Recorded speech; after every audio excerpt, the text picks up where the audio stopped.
All right, get ready to raise a glass, everybody, because today we are diving deep into Umbria, Ooh, Umbria. the hidden gem of Italian wine country. I like that.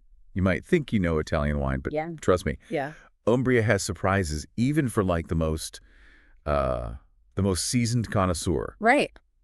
We've got a whole stack of sources here. Mhm. It's almost like somebody crossed a travel brochure with a wine textbook. It's Interesting. all about this region, our Okay. mission, Oh. to uncover what makes Umbrian wines so unique Okay. and why you listening out there should be adding them to your list. That's what's so fascinating to me is just how much Umbria flies under the radar. Yeah. Just kind of quietly there producing these exceptional wines. But it's not Tuscany, right? Right. It's an exciting region to explore because you're not just following the crowd, you're discovering something truly special. Now, you might associate Italian wine with Tuscany, but what if I told you that Umbria was making wine before the Romans even built the Colosseum? We're talking ancient history here, roots going all the way back to the Etruscans. It really speaks to the enduring appeal of this region. Yeah. I mean, imagine the ancient Romans, known for their love of the good life, already recognized the quality of Umbrian wines. Yeah, I can just picture Right. those togas and goblets. Exactly. And here's where it gets even more interesting. Okay. When things got a little rough, barbarian invasions and all that, Yeah. it was the monks who kept that Umbrian wine-making tradition alive. Interesting. They would meticulously cultivate these vineyards at their monasteries, Right. almost like they were protecting some ancient secret. That's such a fantastic point. The role of those monastic orders is often overlooked. They were basically the guardians of agricultural wisdom during a very, very chaotic period. Yeah. And their dedication clearly paid off. Yeah. Because some of the vineyards thriving today are in those same spots chosen by the monks centuries ago. That kind of blows my mind. Yeah. So we've got these ancient roots, but what about the land itself? Right. What makes Umbria such a prime spot for growing grapes? It all comes down to terroir. Okay. And in Umbria, the Apennines are the real stars of the show. Interesting. They create this natural shield, protecting vineyards from harsh weather and fostering these perfect microclimates. So the Apennines are almost like a guardian of the landscape and the climate. Yeah, they really shape the environment. Okay. And I've also heard that the soil is pretty special too, right? Absolutely. You've got clay, limestone, sandstone, Wow. a real mix, and each soil type imparts unique characteristics to the wines, adding another layer of complexity. Okay. I am officially intrigued. Good. But let's talk about what's growing in that soil. Yeah. Umbria is known for its autochthonous grapes. Right.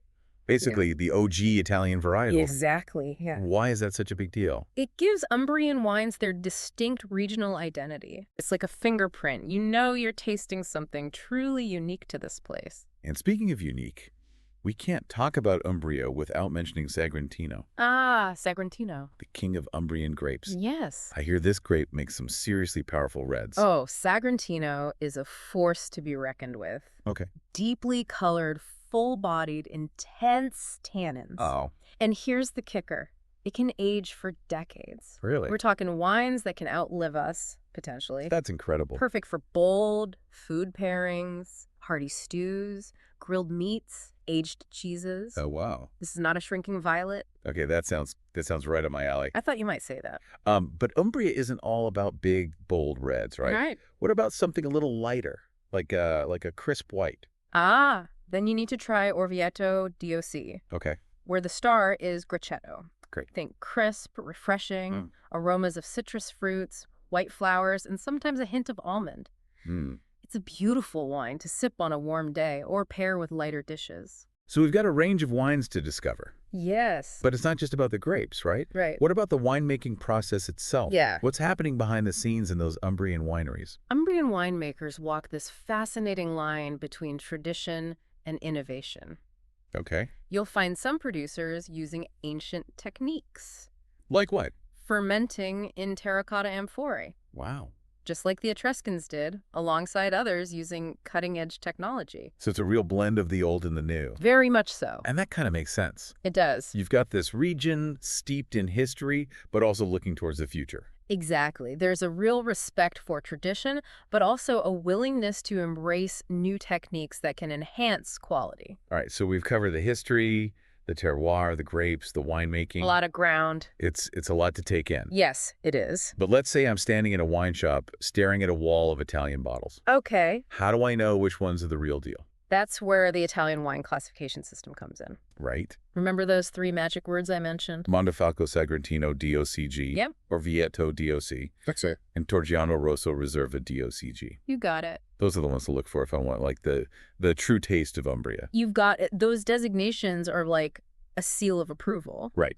A guarantee that you're getting a wine that meets strict quality standards and reflects the unique character of its region. So it's like a shortcut to the good stuff. Exactly. Now, I'm ready to get into the specifics. Right. When it comes to Umbrian wine, Orvieto DOC is a name that seems to be everywhere. It is. Let's start there. Okay. What makes this region and its signature white wines so special?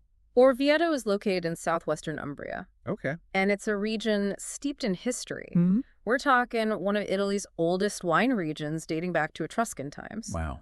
The Orvieto DOC is all about those dry white wines. Right. And as we discussed earlier, Grichetto is the star. That's what gives those wines their freshness, citrusy notes, and that lovely minerality. So if I see Orvieto DOC on a label, Yep.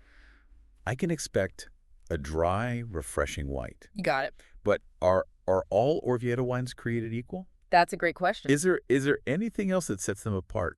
That's where it gets interesting. Okay. While Grichetto is the dominant grape, Right. the regulations allow for a blend of other white grapes. Oh, interesting. Think of it like a spice rack. Okay. Each grape adds its own little nuance to the mix. Okay. So you might find hints of floral aromas, herbal notes, or even a touch of almond depending on the blend. So there's more to Orvieto than meets the eye. There really is. Now let's shift gears and head east to the region of Montefalco, Okay. home of that powerhouse grape, Sagrantino. Ah, yes, Sagrantino. What's the story there? Montefalco is a sight to behold. Okay. Rolling hills, vineyards bathed in sunshine, and this unique microclimate that's just perfect for growing Sagrantino. It sounds beautiful. It truly is. It's the heartland of those intense structured reds that we talked about. Right. And this is where you'll find the prestigious Montefalco Sagrantino DOCG. Okay. Truly the pinnacle of Umbrian red wine production. So we're talking about wines that are meant to be savored, to age gracefully. Oh, absolutely. But what about those of us who are looking for something a little more ready to drink? Sure. Does Montefalco offer any other styles? Absolutely. Along with the majestic Sagrantino di Montefalco, Right. the region also produces Montefalco Rosso DOC, Okay. a blend that typically includes Sangiovese, Merlot, and a touch of Sagrantino. Oh, interesting. It's got those bright fruit flavors, balanced tannins, perfect for enjoying now with a delicious meal. So Montefalco has something for everyone. It really does. We've got Orvieto in the southwest, Right. Montefalco in the east. Mm-hmm. Now let's head to Torgiano, Oh. another key player in the Umbrian wine scene. Yeah. What distinguishes this area? Torgiano is near the beautiful city of Perugia, and it's known for its elegant red wines, Mm-hmm. particularly the Torgiano Rosso Reserva DOCG. Okay. Sangiovese is the dominant grape here, Right. and the Reserva wines are known for their structure, complexity, and aging potential. Sangiovese, that's the same grape they use for Chianti in Tuscany. It is. Right. Yes. So how do the Torgiano wines compare? That's a great question. Yeah. While both regions utilize Sangiovese, Mm-hmm. the terroir and winemaking styles in Umbria create a distinct profile. Okay. Torgiano Rosso Reserva wines tend to be more full-bodied and structured than their Tuscan cousins, Okay. with riper fruit and those earthy, savory notes. Interesting. You might even find hints of leather, tobacco, or spice. So even though it's the same grape, Yeah. the final product is completely different. It really is fascinating how terroir can impact the final wine. Yeah. It's like the same ingredient, but a different chef. That's fascinating. Yeah. We've explored 3 key regions, Orvieto, Montefalco, and Torgiano. But for those who want to venture off the beaten path, what other hidden gems are waiting to be discovered? Oh, Umbria is full of surprises. Okay. There are so many lesser-known areas producing fantastic wines. Like? Take the Assisi DOC, for example. Okay. It's nestled near the historic town of Assisi, and it produces a range of wines from crisp whites made with Grichetto to elegant reds based on Sangiovese. Okay, so for adventurous wine lovers, Yes. Umbria is like a treasure map. It really is. waiting to be explored. Absolutely. But we can't ignore the challenges. We've Yeah. touched on climate change and competition. Are there any other hurdles that Umbrian winemakers are facing? One challenge is simply a matter of awareness. Okay. Umbria is often overshadowed by its famous neighbors, Tuscany and Piedmont. Right. So it can be tricky to break through that noise and get recognition, especially on the international stage. It's like they're a best-kept secret. Kinda? Yeah. So how are they trying to overcome that challenge? Umbrian winemakers are getting creative. Okay. They're attending international wine fairs, connecting with sommeliers and wine writers, and using social media to spread the word. Smart. There's also a growing focus on eno-tourism, What's that? inviting people to experience the beauty of the region and its wines firsthand. So it's about creating a buzz, getting people excited about Umbria. Exactly. And what about sustainability? Is that a priority for Umbrian winemakers? Absolutely. Many producers are embracing organic and biodynamic farming practices. They're focused on reducing their environmental impact, conserving water, and preserving the land for future generations. So it's a holistic approach, It is. recognizing that great wine starts with a healthy environment. Exactly. They understand that taking care of the land is essential for the long-term health of the industry and the region itself. Yeah. And that makes Umbria even more appealing as a wine destination. Right. You're not just enjoying delicious wines, you're supporting producers who are committed to doing things the right way. As we wrap up this part of our Umbrian wine exploration, Okay. What's the key takeaway for our listener? I think the key takeaway is Yeah. Umbria is a region that defies expectations. Okay. It's a place where history, tradition, and innovation come together to create something truly special. It's a region that's ready to be discovered. Right. And for those who venture beyond the well-trodden paths, Yeah. there are rewards to be found in every glass. All right. We've covered a lot of ground on our Umbrian wine adventure. We have. The history, the terroir, the grapes, even like the challenges and the opportunities facing this region. It's a fascinating place. But let's get practical. Right. Let's say our listener is ready to experience Umbrian wines for themselves. Right. Where should they start? That's the exciting part. We get to translate all this Yes. knowledge into action. Yeah. First, let's talk producers. Okay. There are some real standouts who are champions of Umbrian wine. Give us the inside scoop. Okay. Whose wines should we be on the lookout for? One name that immediately comes to mind is Arnaldo Capre. Okay.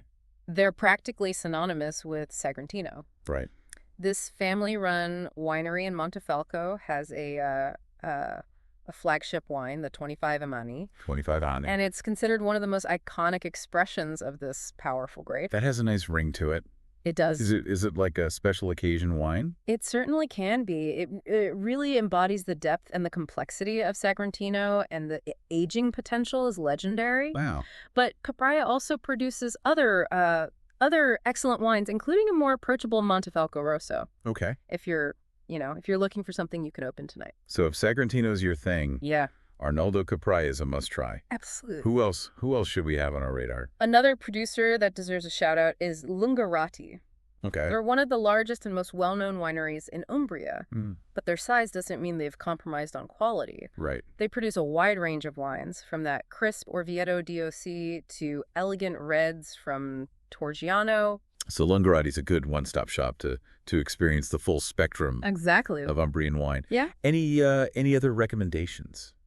Well, if you appreciate a touch of history, Okay. there's Antinori. Antinori. Okay. This family has been making wine in Italy for over 6 centuries. 6 centuries. Wow. That's almost hard to fathom. I know, right? It really is. They have vineyards across various regions, including Umbria, where they produce Cervato della Sala, a Chardonnay from their Castello della Sala estate. So with Antinori, you're not just getting a bottle of wine. You're getting a taste of history. Absolutely.